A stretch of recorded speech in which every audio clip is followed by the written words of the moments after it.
welcome back to another edition of Pop Stories by Fred Dietz. This is the second story of Uncle Ronnie's The Zombie Chronicles.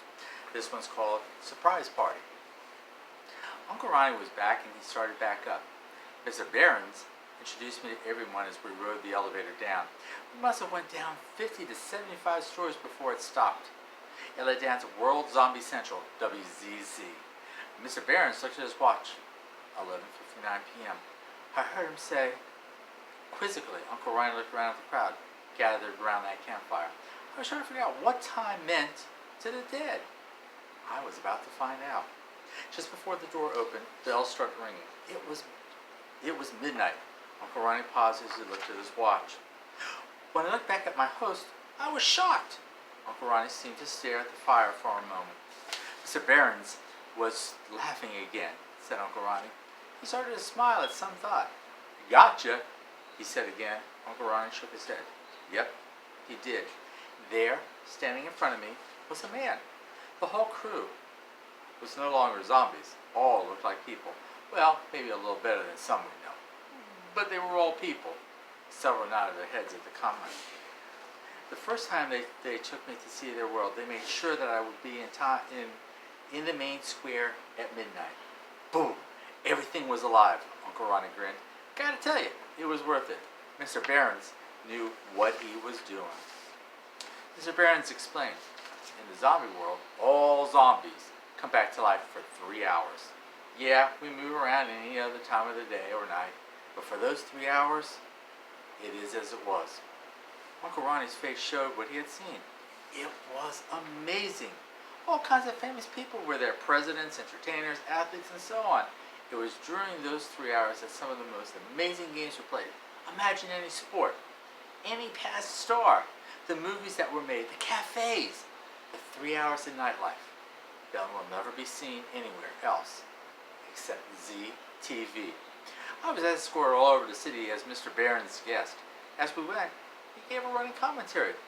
Even though we look like we did in life, we need to wear updated clothing.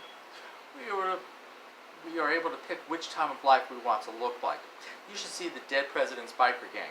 Old Abe likes to wear his leather and boots. He grinned as he shook his head. Marilyn loves to wear that bunny outfit whenever she can. Hey, I'm still alive 3 hours a day, he said as he smiled. Uncle Ronnie looked around at all the men. They were in agreement with Mr. Behrens. Uncle Ronnie started back up. It was amazing to see all these famous people acting like we would. I went into a zombie bar. They were singing zombie songs. As he stood at the bar, one zombie pushed another. It was a fight over a young lady. Boys will never stop being boys. When they are regular zombies, fights are entirely different, confided Mr. Behrens. Body parts would be flying in those. I nodded my head in understanding. When I went to the bathroom, I had to check out the bathroom graffiti. Sure enough, there was some. One read, "Life is good, dead is better."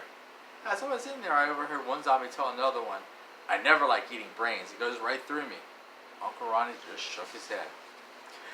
You know how everyone lives for the weekend?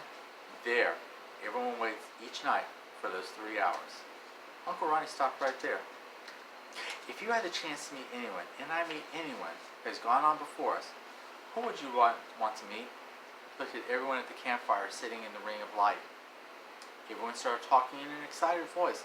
All were naming various heroes, relatives, and famous people. When one of the youngest there turned and asked, Uncle Ronnie, who did you want to see? Uncle Ronnie looked at her for a moment. A smile broke across his face. I told you she was smart. I'll say it again. The world had better look out for this one. He shook his head as he kept smiling. I'm going to save the answer for that until a little later. By the way, Aunt Priscilla wants you to come up and help her, said the little girl as she led Uncle Ronnie from the campfire.